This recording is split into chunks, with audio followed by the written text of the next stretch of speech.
Assalamualaikum warahmatullahi wabarakatuh dan selamat datang ke pembentangan tugasan berkumpulan video daripada kami kumpulan 1 untuk subjek SADN 1013 Kenegaraan Malaysia bagi semester 2 buat JJ 2222.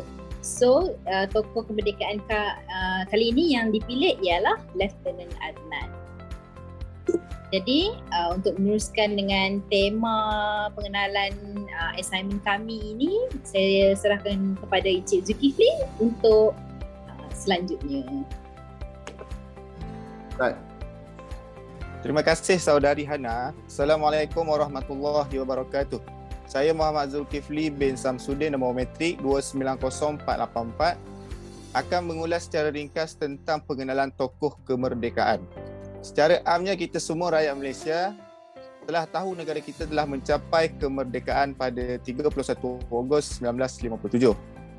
Sinopsis kronologi sejarah Malaysia sehingga pembentukan Malaysia yang bermula daripada 1400 Masihi, iaitu telah ditadbir oleh pentadbiran Melaka yang ditadbir oleh pemimpin yang sangat hebat.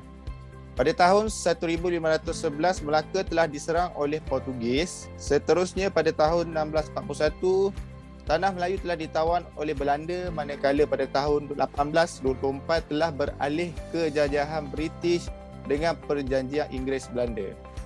Pada era 1920-an dan 1930-an, penduduk Tanah Melayu berjaya menubuhkan kerajaan sendiri, akan tetapi telah dihalang oleh penjajah Jepun pada tahun 1941. Dan pada tahun 1945, Jepun telah menyerahkan kembali kepada British. Dan seterusnya British terus mengisytiharkan darurat pada tahun 1948. Pada ketika itulah British telah ditentang oleh Melayu sehingga mereka kalah dan Tanah Melayu secara rasminya telah bebas dari jajahan British dan mencapai kemerdekaan pada 31 Ogos 1957. Ramai tokoh negara yang terlibat dalam perjuangan mencapai kemerdekaan dan antara contoh-contohnya Tunku Abdul Rahman Putra yang digelar sebagai Bapa Kemerdekaan. Seterusnya Tun V.T. Sambatan Rentap. Dan antara tokoh-tokoh pejuang kemerdekaan negara adalah Mak Saleh, Tok Jangguk, Mak Kilau, Tok Gajah dan ramai lagi. Keikhlasan perjuangan tokoh-tokoh pejuang kemerdekaan ini hanyalah tinggal nama yang disebut pada ketika ini. Namun begitu, perjuangan mereka tetap diingati dan dihargai oleh generasi kini dan akan datang. Seterusnya, saya menyerahkan pembentangan ini kepada saudara Muhammad Syahril bagi meneruskan tajuk seterusnya. Sekian, terima kasih. Terima kasih kepada saudara Zulkifli di atas pembentangannya tadi. Jadi sekarang saya akan membentangkan tentang biodata dan perjalanan hidup Lieutenant Adnan. Sebelum itu saya kenalkan diri saya dulu. Nama Muhammad Syahril bin Abu Daha, nombor metrik 290415. Okey. Biodata dan perjalanan hidup Lieutenant Adnan bin Saidi, atau kita kenal dia sebagai Lieutenant Adnan Saidi. Dia dilahirkan pada tahun 1915 di Kampung Sungai Rama, Kajang, Selangor. Beliau dianggap sebagai watak juang negara apabila dia memperkenalkan kepada kita itu slogan dia, biar putih tulang jangan putih mata. Semangat juang beliau ni, walaupun tentera yang menyerang bawah arahan Lieutenant Adnan yang menyerang Jepun tu, walaupun dia bilangan dia sedikit berbanding dengan tentera Jepun, semangat juang dia tu sampai ke titisan akhir. Itu salah satu sebab kenapa watak dia juang sebagai pejuang negara yang hebat. Dan beliau juga sebenarnya merupakan graduan di Pekan Sungai Ramal yang mendaftar dalam aliran bahasa Inggeris dan bekerja sebagai guru. Dan disebabkan minat dia yang mendalam di dalam ketenteraan, pada usia 18 tahun beliau telah menyertai Regimen Askar Melayu Diraja pada tahun 1933. AMD, Regimen Askar Melayu Diraja, dan beliau juga dipilih sebagai rekrut teratas setahun kemudian. Kalau kita tengok kat sini, dia punya performance dia sangat-sangat baik, sehingga dia dapat pencapaian dan pangkat dia tu dengan cepat sekali. Apabila beliau dinaikkan pangkat sebagai sarjan, pada tahun 1936 kerana prestasinya amat bagus. Dan dia juga diiktiraf sebagai pegawai Melayu pertama. Okey, saya nak cerita sikit di mana apabila dia ditangkap oleh tentera Jepun, dia diseksa yang dengan amat kejam. Ada yang kata dia digantung kepala di bawah, ditusuk menggunakan senjata yang pisau depan senapang tu. Dan perjuangan Lieutenant Adnan Saidi ni disaksikan oleh anak buahnya sendiri, iaitu Korporal Yaakob, di mana Korporal Yaakob itu diberi amanah untuk membawa laporan kepada pihak British, dan penyiksaan itu amat ngeri lah. Di situ kita tengok perjuangan Lieutenant Adnan ni, dia sanggup korbankan dirinya demi negara tercinta. Dan seterusnya saya ingin menceritakan tentang beliau juga berkahwin dengan Puan Sofia binti Pakih Muda, seorang guru tempatan juga, dan pasangan itu mempunyai 3 orang anak yang mana terdiri dari seorang anak perempuan dan 2 orang anak lelaki bernama Mokhtar dan Zainuddin, yang kini menetap di Seremban, Negeri Sembilan dan Johor. Dan Lieutenant Adnan juga menempatkan keluarganya di kawasan kejiranan yang dihaskan untuk keluarga Regimen Askar Melayu di Pasir Panjang dalam keadaan yang terkawal dan selamat. Dan suka juga saya nak menceritakan bahawa tokoh pahlawan kita ni, Lieutenant Adnan, namanya diingati dan dikenang, dan di negara-negara lain juga, negara-negara besar mengiktiraf perjuangan Lieutenant Adnan ni, seperti di dalam buku-buku sekolah di negara-negara Jepun, British. Mereka menceritakan perjalanan hidup Lieutenant Adnan yang bagi saya perjuangan dia amat menakjubkan dan memberi inspirasi lah. Okay, sekian untuk pembentangan saya biodata dan perjalanan hidup Lieutenant Adnan. Saya serahkan pembentangan seterusnya kepada sahabat saya, Encik Faisal, untuk seterusnya. Terima kasih. Terima kasih kepada saudara Syahrir di atas sedikit pembentangan berkenaan di atas. Jadi Assalamualaikum dan selamat sejahtera. Saya ucapkan kepada rakan-rakan kumpulan 1 dan juga kepada pensyarah untuk subjek kenegaraan Malaysia yang sangat kami kasihi dan hormati, iaitu Encik Syahrul Aman bin Ahmad. Jadi seterusnya saya Muhammad Faisal bin Muhammad Sabri, nombor metrik 290158, akan membentangkan serba sedikit berkenaan dengan nilai murni yang diperoleh dari segi moral. Jadi nilai-nilai murni bermaksud sifat-sifat baik di dalam diri manusia yang boleh dijadikan contoh dan teladan serta pengajaran kepada setiap lapisan segenap masyarakat. Jadi antara nilai-nilai murni yang terdapat pada diri tokoh yang kita bangga dan sayangi ini ialah patriotisme. Jadi Lieutenant Adnan merupakan salah seorang regimen askar Melayu yang mempunyai jiwa dan cinta akan tanah air yang sangat tinggi. Dan yang kedua adalah kasih sayang. Beliau sangat sayangkan kedua ibu bapanya, iaitu Pak Saidi dan juga Mak Milah. Di mana perasaan kasih sayang beliau terhadap mereka, beliau telah menuruti permintaan mereka dengan berkahwin dengan Sofia. Jadi nilai mulia yang ketiga adalah keberanian. Sebagai contoh, jika kita lihat semasa Perang Dunia Kedua dahulu, Lieutenant Adnan telah digelar sebagai wira tanah air dengan sifat keberanian yang ada pada dirinya adalah peristiwa terakhir peperangan beliau dengan tentera Jepun demi mempertahankan tanah air yang tercinta. Jadi sekian saja pembentangan saya berkenaan dengan nilai murni yang diperoleh dari segi moral. Seterusnya saya serahkan kepada Encik Zulkifli untuk pembentangan yang seterusnya. Terima kasih dan Assalamualaikum. Terima kasih saudara Muhammad Faisal. Seterusnya saya akan sambung nilai murni yang diperoleh daripada Lieutenant Adnan nombor 4. Yang keempat, bertanggungjawab. Seterusnya nilai murni yang ada pada diri Lieutenant Adnan ialah sifat tanggungjawab beliau terhadap keluarganya, di mana beliau berasal daripada keluarga yang susah. Ayah beliau yang digelar Pak Saidi telah menyara kehidupan beliau dengan melakukan kerja kampung. Sifat tanggungjawab beliau ialah membantu Pak Saidi dalam melakukan kerja kampung bagi mengurangkan beban ayah beliau. Seterusnya, kebijaksanaan. Sifat kebijaksanaan Lieutenant Adnan banyak memberi impak terhadap semua kejayaan pasukannya dalam menghadapi peperangan. Salah satu contoh ialah Lieutenant Adnan mengarahkan pasukannya untuk membuat benteng pertahanan di kawasan yang tinggi semasa berlaku pertempuran di Bukit Candu. Dan yang terakhir, kerajinan. Kerajinan Lieutenant Adnan dan dilihat daripada peristiwa basikal Pak Saidi yang rosak menyebabkan beliau tidak dapat untuk ke sekolah.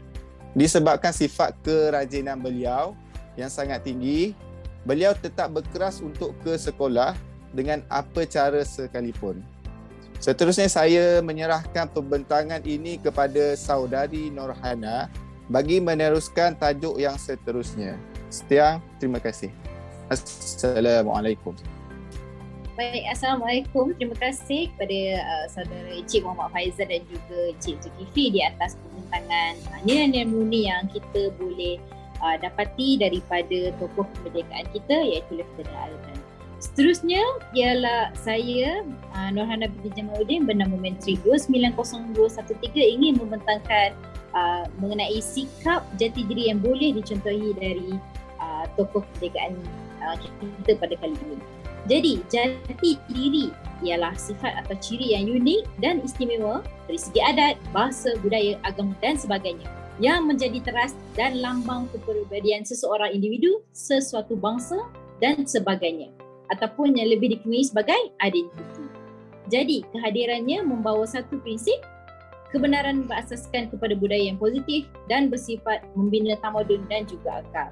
Jadi, masyarakat haruslah memahami dan menghayati jati diri yang penting terutamanya yang boleh diambil daripada tokoh kemerdekaan.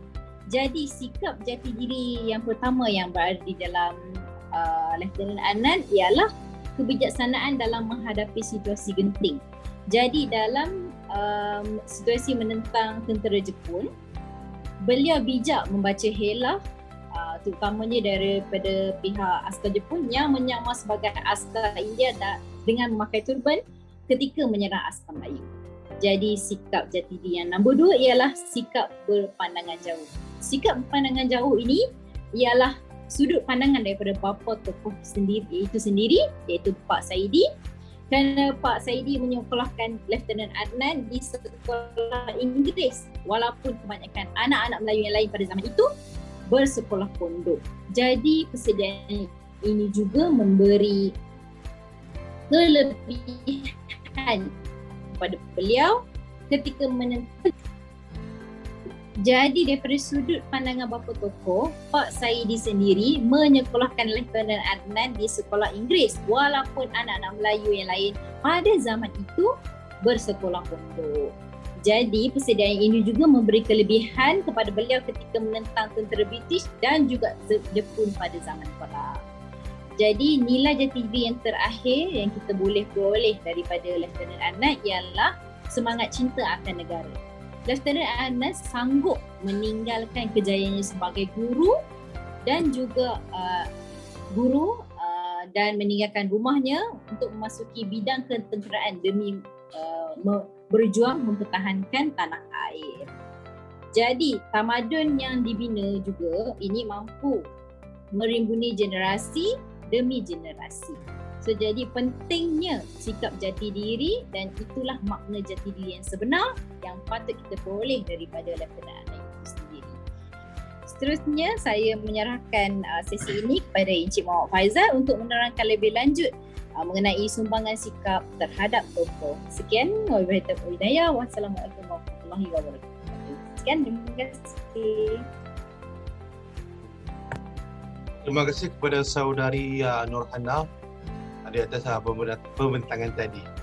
Jadi maka dengan itu saya akan meneruskan pembentangan ini berkenaan dengan sumbangan sikap rasional tokoh terhadap masyarakat yang pelbagai budaya. Jadi Lieutenant Adnan bin Saidi dianggap oleh rakyat Singapura dan rakyat Malaysia pada hari ini sebagai wira oleh kerana tindakannya dalam pertempuran Bukit Candu untuk Pasir Panjang. Maka tidak hairanlah jika nama tokoh berjuang ini diabadikan pada kenderaan perisai tempur atau dalam singkatannya MACV dan juga tugu peringatan perang yang menghormati beliau bersama para pejuang. Jadi terdapat beberapa sikap rasional beliau yang perlu kita contohi untuk dipraktikkan dalam kalangan masyarakat budaya kita yang pelbagai. Antaranya, yang pertama ialah sikap patriotisme. Sikap ini perlu dicontohi oleh segenap kaum dalam masyarakat kita dalam mengukuhkan lagi perpaduan negara. Sikap ini dapat dilihat oleh Lieutenant Adnan yang bertugas sebagai guru yang mana beliau sanggup berkorban untuk memasuki bidang ketenteraan demi cinta akan tanah air dan beliau sanggup dihantar bertugas di Pasir Panjang, Singapura serta berjauhan dengan anak dan isterinya kerana dia sedar dia memikul tanggungjawab besar untuk mempertahankan tanah air melalui regimen askar Melayu. Jadi yang kedua adalah sikap tanggungjawab. Sikap ini juga harus dicontohi oleh masyarakat kita adalah mengekalkan perpaduan negara. Sebagai contoh, bapa tokoh ini iaitu Pak Saidi sanggup mengayuh basikal dengan menghantar beliau ke sekolah Inggeris sebelum pergi ke sawah dan menjemputnya balik pada waktu tengah hari. Dan isteri beliau iaitu Sofia dengan menyara anak-anaknya dengan hasil pipit peluh sendiri tanpa mengharapkan belas kasihan masyarakat sekeliling setelah kematian suaminya dengan bekerja sebagai penuri getah dan pesawah sebelum menjadi guru semula. Yang ketiga adalah sikap saling menyayangi kepada ahli keluarga terutamanya kepada ibu bapa, dan secara tidak langsung akan lahirlah sifat ini dalam kalangan masyarakat budaya kita.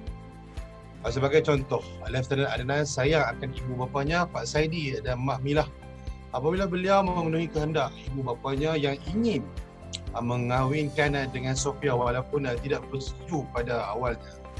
Dan yang keempat adalah sikap keberanian beliau dalam menentang musuh untuk mempertahankan negara kita daripada ancaman luar supaya negara asing tidak boleh sewenang-wenangnya mengambil kesempatan terhadap tanah air kita. Sebagai contoh, keberanian Lieutenant Adnan dan askar Melayu ketika mempertahankan Pasir Panjang menjadi buah mulut pihak rakan dan musuh, serta Pak Saidi mampu membunuh beberapa askar Jepun dan dengan hanya memberkalkan sebilah keris pusakanya sebelum mati ditimpa oleh askar Jepun. Jadi itulah serba sedikit penerangan saya berkenaan dengan sumbangan beliau yang rasional terhadap masyarakat pelbagai budaya. Jadi seterusnya saya serahkan kepada Encik Azinuddin untuk pembentangan seterusnya. Terima kasih dan Assalamualaikum. Assalamualaikum warahmatullahi wabarakatuh dan salam sejahtera. Saya Muhammad Azinuddin bin Jufri, nombor metrik 29011187 akan meneruskan pembentangan berkenaan sumbangan tokoh yang dipilih kepada masyarakat dan negara. Allahyarham Lieutenant Adnan bin Saidi, beliau telah membuka mata negara luar dan pihak penjajah akan semangat orang Melayu dalam memperjuangkan kemerdekaan tanah air. Beliau juga menjadi pelopor regimen askar Melayu Diraja, memupuk masyarakat akan semangat cinta dan sayangkan tanah air. Seterusnya, sikap kepimpinan beliau dalam mengetuai Platoon ke-7 Kompanisi Brigade 1 Melaya. Perjuangan Allahyarham Lieutenant Adnan bin Saidi dalam pertempuran dengan askar Jepun semasa Perang Dunia Kedua juga telah membuka mata negara luar dan pihak penjajah akan semangat orang Melayu dalam memperjuangkan kemerdekaan tanah air. Perjuangan Allahyarham Lieutenant Adnan bin Saidi juga telah memupuk masyarakat akan semangat cinta dan sayangkan tanah air. Beliau yang sanggup bergadai nyawa sehingga ketitisan darah yang terakhir dalam peristiwa peperangan dengan Jepun di Bukit Candu. Seterusnya kesimpulan. Jadi kesimpulan yang saya dapat rumuskan ialah kecekalan tokoh pahlawan ini bersama 42 askar Melayu yang gagah, perkasa, terkorban berjuang melindungi pematang Pasir Panjang adalah satu tindakan yang menjadi titik tolak kebangkitan negara daripada ancaman negara luar. Kedua, naratif keberanian mengajar kita untuk menyayangi negara kita dengan sepenuh hati dan ia adalah salah satu daripada banyak pengajaran yang boleh diambil daripadanya. Yang ketiga, semangat Lieutenant Adnan seharusnya menjadi pendorong kepada semua rakyat Malaysia supaya cinta akan negara dengan penuh keharmonian. Terima kasih Encik Muhammad Azharuddin di atas pembentangan itu tadi. Maka tamatlah sudah pembentangan tugasan video berkumpulan daripada kami, kumpulan 1 untuk subjek kenegaraan Malaysia. Dan tokoh yang telah dipilih ialah Lieutenant Adnan. Jadi daripada pembentangan kami itu tadi terdapat banyak nilai-nilai murni, sikap jati diri dan juga perjalanan hidup Lieutenant Adnan yang telah dikongsikan kepada semua. Jadi saya harap apa yang kurang itu datang daripada kami dan juga yang baik itu datang daripada Allah Subhanahu Wa Taala. Jadi sekian itu sahaja. Wabillahi taufiq wal hidayah. Wassalamualaikum warahmatullahi wabarakatuh.